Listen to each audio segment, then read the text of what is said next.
تبارك الذي نزل الفرقان على عبده ليكون للعالمين نذيرا. من الشيطان الرجيم. بسم الله الرحمن الرحيم.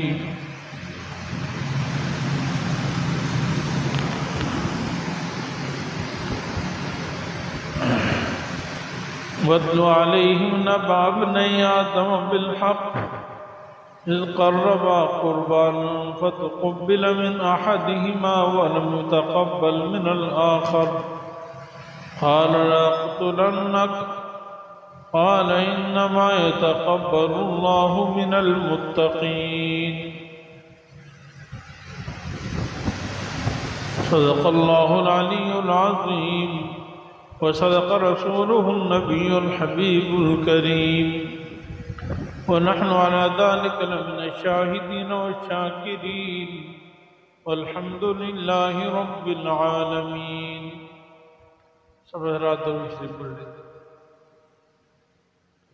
اللهم صل على محمد وعلى آل محمد كما صليت على إبراهيم وعلى آل إبراهيم إنك حميد مجيد. اللهم بارك على محمد وعلى آل محمد كما باركت على إبراهيم وعلى آل إبراهيم إنك حميد مجيد. رب اشرح لي صدري ويسر لي أمري واحلل عقدة من لساني يفقهوا قولي. رب زدني علما.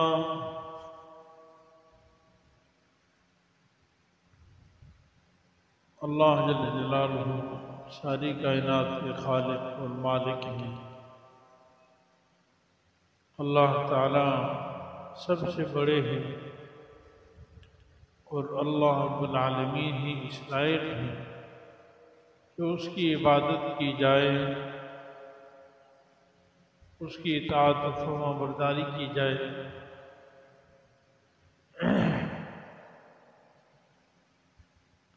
اللہ تعالیٰ نے مختلف زمانے اور مختلف اوقات اور مختلف جگہیں ایسی عطا فرمائی ہیں جہاں پر عبادت کرنے کا اجر و ثواب بڑھ جاتا ہے.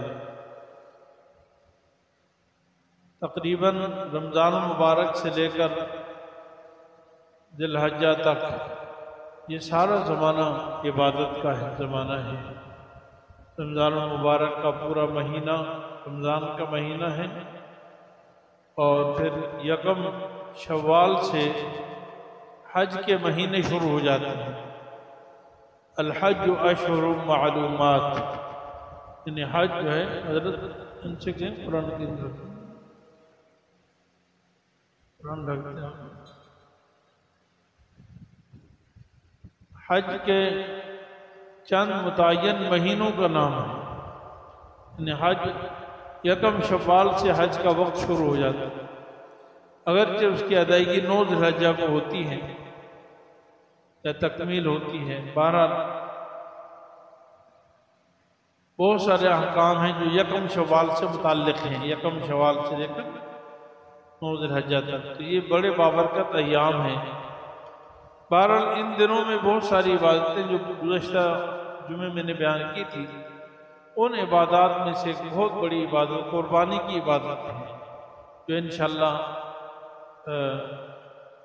ابھی آنے والے 10 ذی الحجہ کو سب مسلمان جو صاحب استطاعت ہیں وہ کریں گے. قربانی کی عبادت در حقیقت سیدنا ابراہیم خلیل اللہ علیہ السلام کی عظیم الشان قربانی کی یاد ہے. اللہ تعالیٰ کے پیغمبروں میں سے عظیم الشان جلیل القدر پیغمبر سیدنا ابراہیم خلیل اللہ ہیں. اللہ تعالیٰ نے ان کو بڑے امتحانات سے گزارا. ان امتحانات میں سے ایک امتحان یہ بھی تھا کہ 86 سال کی عمر ہو گئی، اولاد کوئی نہیں.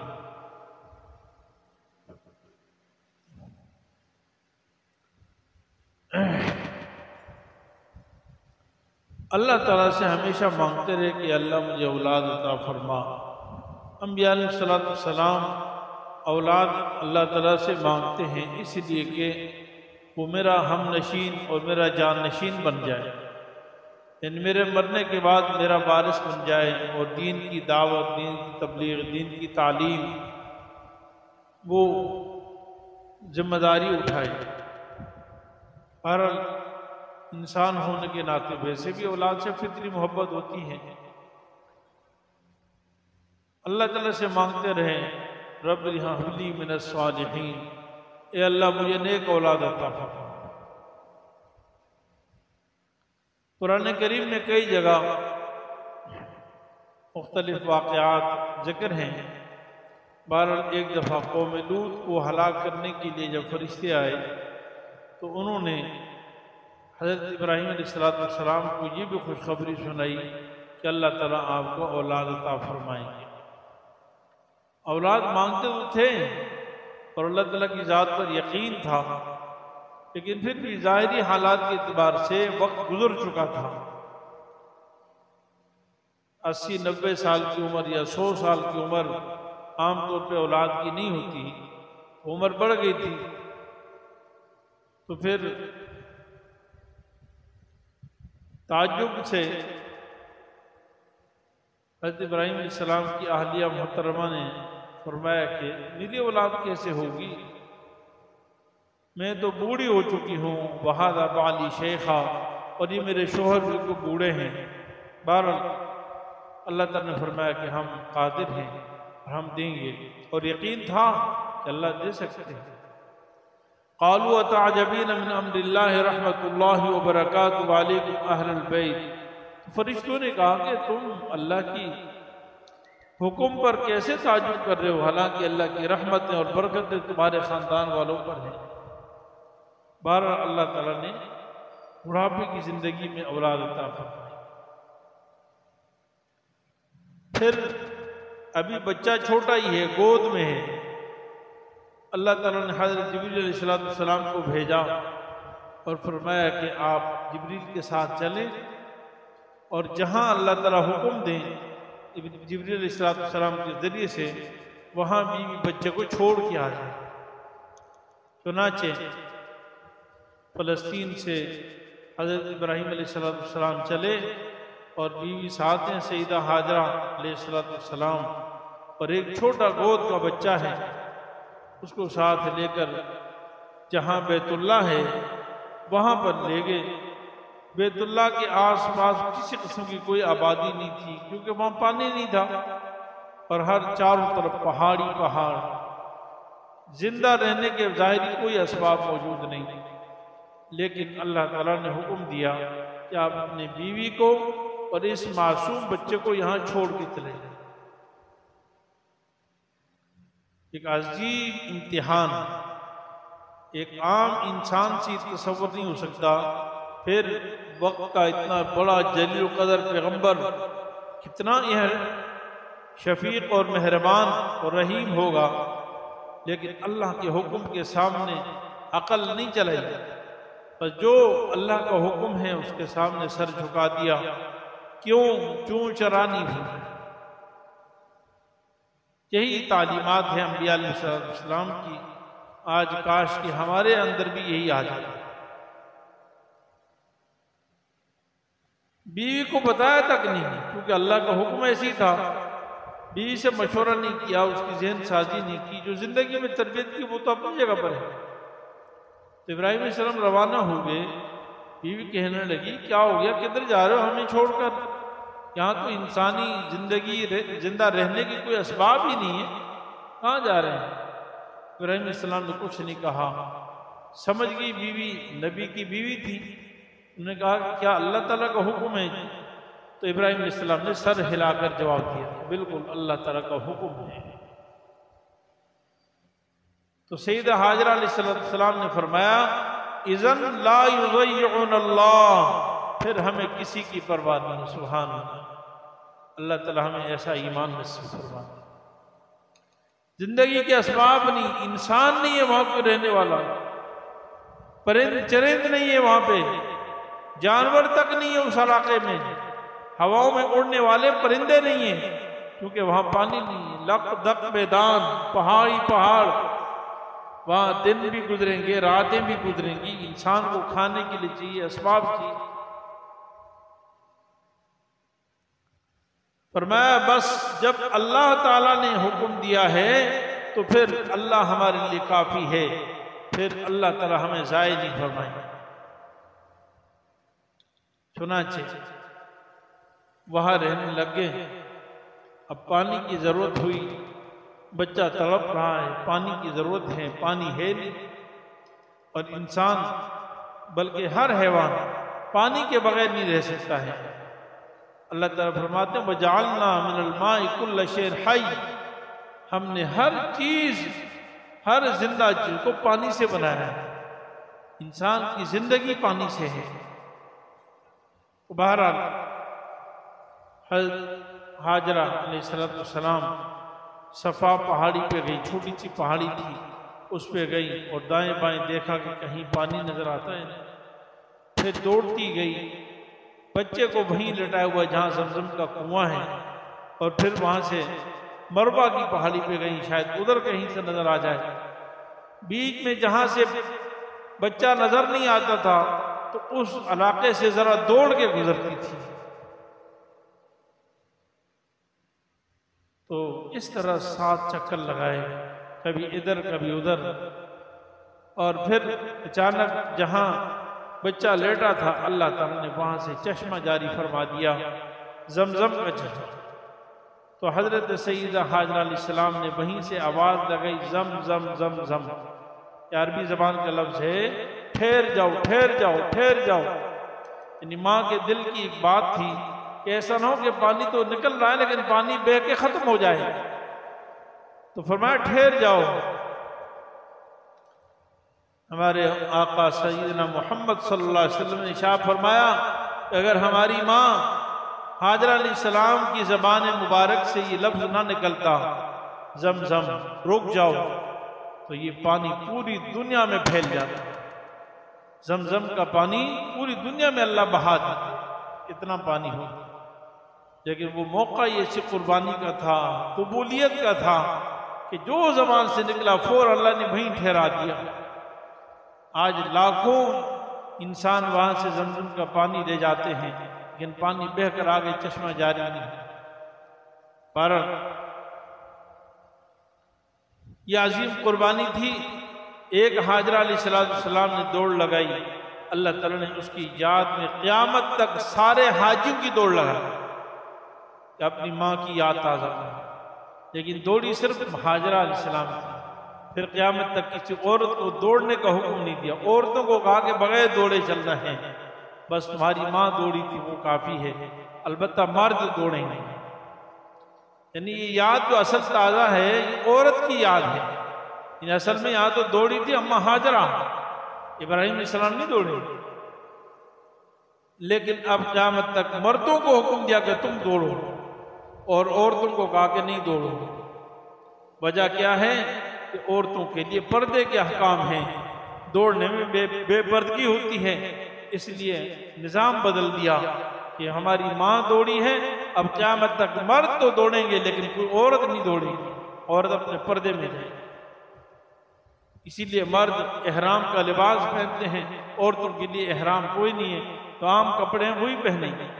مردوں کے لیے سلا ہوا کپڑا پہننا منع ہے، عورتوں کے لیے ہر قسم کا سلا ہوا کپڑا پہننا جائز۔ تو بہرحال یہ حیا اور پاک دامنی کا سبق ملتا ہے۔ پھر ذرا بچہ جوان ہوا 13-14 سال کا، بیچ میں اور بھی بہت لمبی تفصیلات ہیں۔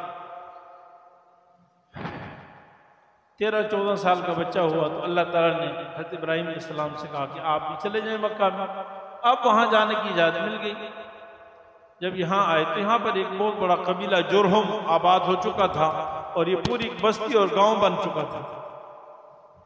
تو 14 سال کے بعد اللہ تعالیٰ نے حکم دیا، اور حکم بھی خواب کے ذریعے سے دیا۔ عجیب بات، یعنی یہ تو ویسے ممکن نہیں تھا کہ نبی کو وحی کے ذریعے سے صراحتاً اگر بتایا جاتا تو وہی اس کی نبی اس کی خلاف ورزی کرتا، لیکن حکم بھی خواب کے ذریعے سے دیا، اس لیے کہ خواب میں تو تبدیلی ہو سکتی ہے نا، خواب میں آدمی دیکھتا کچھ ہے ہوتا کچھ ہے، تعبیر تو بدل سکتی ہے، یعنی آدمی نے دیکھا کہ میں مچھلی کھا رہا ہوں یا کچھ اور کھا رہا ہوں، خواب اس کی تعبیر کچھ اور ہوتی ہے، اس کی بھی لمبی تفصیل ہے، خوابوں کی تعبیر ہر کوئی نہیں بتا سکتا، اس کے ماہرین ہوں۔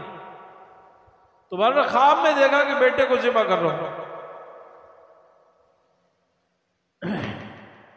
قال یا بنی انی ارا فی المنام انی اذبحک، اے میرے پیارے بیٹے میں نے خواب میں دیکھا کہ میں تجھے ذبح کر رہا ہوں۔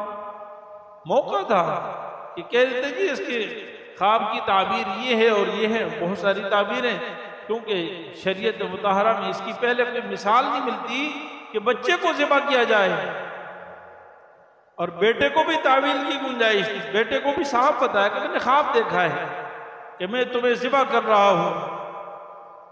بیٹا بھی کہہ سکتا تھا ابا جان اس کی تعبیر کچھ ہوگی، آپ مجھے کیوں ذبح کر رہے ہیں، میں آپ کا اکلوتا بیٹا ہوں، بڑی مشکل سے بڑھاپے میں ملا ہوں، آپ کے بڑھاپے کا سہارا ہوں، میری جان پر آپ کیوں جان کے دشمن بن گئے، جان کی مخالفت کر رہے ہیں، مجھے کیوں قتل کرنا چاہتے ہیں، کچھ اور تعبیر ہوگی اس کی۔ بغیر چون چرا کے بیٹے نے فرمایا قال یا ابت افعل ما تؤمر، اے میرے ابا جان جو آپ کو حکم دیا جا رہا ہے کر گزریے، کوئی پرواہ نہیں، بالکل جو حکم ہے وہ کی، آپ اللہ کا حکم پورا کرنا۔ ستجدنی انشاء اللہ من الصابرین، انشاءاللہ اگر اللہ نے چاہا تو آپ مجھے صبر کرنے والوں میں پائیں گے، میں بھی صبر کرتا ہوں۔ یعنی یہ نہیں فرمایا کہ یہ تو میرا تاریخی کارنامہ ہے، تاریخ انسانیت میں ایسی مثال نہیں ملتی ہے کہ بیٹا اپنے آپ کو ذبح کرنے کے لیے سر تیار ہو اور میرے جیسا تو کوئی نہیں۔ فرمایا دنیا میں بہت صبر کرنے والے ہیں، فرمایا کہ ابا جان مجھے بھی آپ انہی میں سے پائیں گے انشاءاللہ، صبر کرنے اور ساتھ میں انشاءاللہ بھی اگر اللہ نے چاہا، یعنی جو کچھ ہے فضل خدا سے ہوتا ہے، توفیق رب العالمین سے ہوتا ہے، انسان کچھ نہیں ہے۔ ایک ایک بات میں سینکڑوں سبق ہیں، ہر بات میں سبق ہے۔ انبیاء علیہ السلام کی تعلیمات ہے جس کی یاد تازہ کرنے کے لیے ہم قربانی کرتے ہیں۔ میرے عزیز بھائیوں، آج قربانی تو کرتے ہیں لیکن آج قربانی کے اس فریضے پر بھی سینکڑوں اعتراضات، جی مال کا ضیاع ہے، جانوروں کا ضیاع ہے، اور فلانا ہے فلانا ہے۔ ذرا کبھی سوچیں تو صحیح کہ یہ کس بات کی یاد تازہ کی جا رہی ہے، کس عمل کی یاد تازہ کی جا رہی ہے؟ کیا ابراہیم علیہ السلام کو جب بیٹا دکھایا گیا خواب میں تو ابراہیم علیہ السلام نے فرمایا تھا یہی کیسے ہو سکتا ہے، اولاد کو ذبح کرنا کون سی عقل مندی کی بات ہے؟ اور ہوا بھی ایسے۔ چنانچہ ابراہیم علیہ السلام جب مینا لے کر جا رہے تھے اپنے بیٹے کو کہ مینا لے جا کر قربان کریں گے، تو پیچھے سے شیطان آیا اور حاجرہ علیہ السلام سے کہنے لگا کہ کہاں گیا آپ کا میاں اور آپ کا بیٹا؟ کہا بس جنگل گئے، کسی کی لکڑی وکڑی کاٹ کے لائیں گے۔ ارے آپ کو پتہ کہاں گئے؟ مجھے کیا پتہ، بس لکڑی کاٹنے گئے۔ کہا نہیں وہ بیٹے کو ذبح کرنے گیا ہے۔ تو حاجرہ علیہ السلام نے فرمایا کہ یہ کیسے ہو سکتا ہے، کوئی بیٹا بھلا کسی اپنے بیٹے، کوئی باپ اپنے بیٹے کو ذبح کرتا ہے، اور پھر اکلوتا بیٹا جو ساری زندگی اللہ سے مانگا، اتنا محبوب پیارا بیٹا، اور پھر وقت کا پیغمبر سیدنا ابراہیم خلیل اللہ، کبھی نہیں ہو سکتا ایسا۔ تو شیطان کیونکہ منوا نہیں سکا حضرت حاجرہ علیہ السلام کو، بالآخر شیطان کی زبان سے نکل گیا کہ اصل میں یہ تو اللہ تعالیٰ نے حکم دیا ہے ان کو ذبح کرنے کی۔ تو اما حاجرہ نے فرمایا پھر چل دفع ہو جا، جب رب کا حکم ہے تو پھر تو اس کے سامنے ہمیں چوں چرا کرنے کی گنجائش ہی نہیں۔ پھر ایک ایک اسماعیل علیہ السلام کیا لاکھوں بیٹے اللہ کے حکم پر قربان. یہ میری ماں حاجرت. پھر وہاں سے کامیاب نہیں ہوا تو پھر حضرت ابراہیم علیہ السلام حضرت اسماعیل علیہ السلام کے پاس پہنچے اور اسماعیل علیہ السلام کو تنگ کرنے لگا، وسوسے ڈالنے لگا. ارے کہاں جا رہے ہو؟ تمہیں ذبح کر دیں گے، تمہیں یہ ہو جائے گا. تو ابراہیم علیہ السلام کو بیٹے نے بتایا تو ابراہیم علیہ السلام نے بیٹے سے فرمایا کہ اس کو پتھر سے مارو. ابراہیم علیہ السلام نے بھی 7 پتھر مارے. پھر دوبارہ وسوسے ڈالنے لگا، پھر 7 پتھر مارے. پھر دوبارہ وسوسے ڈالنے لگا، پھر 7 پتھر مارے. یہ جو حاجی حضرات وہاں مینا کے میدان میں شیطان کو، جمرات کو پتھر مارتے ہیں، یہ اس کی یاد تازہ ہے.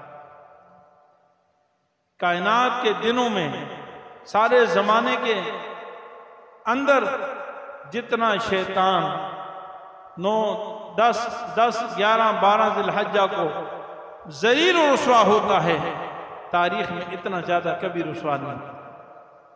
یہ بھی حضرت ابراہیم علیہ السلام کی یاد. تو میرے عزیز بھائیو، یہ قربانی 15 20 ہزار 30 ہزار 40 ہزار روپے جو ہم اللہ کے لیے قربان کرتے ہیں، اس میں بھی ہم چون چنا کرتے ہیں. اور وہ بھی اللہ نے ہر ایک کو نہیں کہا، سب کچھ قربان کرنے کو نہیں کہا. جو صاحب نصاب ہیں، جیسے آج کل ابھی 2-4 دن پہلے حساب لگایا تھا 1,40,000 روپے جس کے پاس ہے، اور وہ بھی قرضے نہ ہو، ضرورت اصلیہ سے زائد ہو، یعنی ضرورت اصلیہ والی چیزیں اس میں داخل نہیں ہیں. سونا چاندی روپے پیسے اس طرح مال تجارت وغیرہ اس کے پاس ہو. قرضہ منہا کرنے کے بعد بقیہ پیسے اس کے بعد 1,40,000 روپے ہیں، اس میں سے صرف 15-20 ہزار روپے قربان کریں. یعنی ایک حصہ 20,000 روپے کا، گائے کا ایک حصہ 20,000 25,000 روپے کا. باقی پیسے بھی آپ اپنے پاس رکھیں. اور اس میں بھی ہم جو ہے اتنی تکلیف ہوتی ہے، باتیں کرتے ہیں، قربانی جائے گی. کبھی سوچیں اگر آپ کو اللہ تعالیٰ حکم دے دیں کہ بیٹے کو قربان کر دو یا 25,000 روپے دینے، کیا کرنا ہے؟ آپ کہوں گے ایک بیٹا 25,000 نہیں 10-25,000 دے دوں گا، لیکن بیٹے کو قربان کرنے کے لیے تیار ہے. یہ وہ یاد ہے کہ حضرت ابراہیم علیہ السلام نے بیٹے کو قربان کرنے کے لیے تیار ہوئے اور واقعی تیار ہو گئے. فَلَمَّا أَسْلَمَا وَتَلَّهُ لِلْجَبِينِ، یعنی دونوں تیار ہو گئے اور آنکھوں پہ پٹی باندھ دی، ذبح کرنا شروع کر دیا. لیکن اللہ کا حکم تھا کہ ایک بال بھی نہیں کاٹا. یہ اللہ کا. وَفَدَيْنَاهُ بِذِبْحٍ عَظِيمٍ، ہم نے اس کے بدلے میں ایک بڑا مینڈا دیا اور اس کو ذبح کیا. تو میرے عزیز بھائیو، ہم سب جس پر قربانی فرض ہو، واجب ہو، وہ ہر شخص قربانی کرے. نبی کریم صلی اللہ علیہ وسلم ارشاد فرمایا کہ جس شخص پر قربانی واجب ہے اور وہ قربانی نہ کرے، فلا یقربن مصلانا، پھر وہ عیدگاہ بھی نہ ہے. بھائی ہماری عیدگاہ مت آئے، اس میں اتنا ایمان نہیں ہے، اتنا جذبہ نہیں ہے.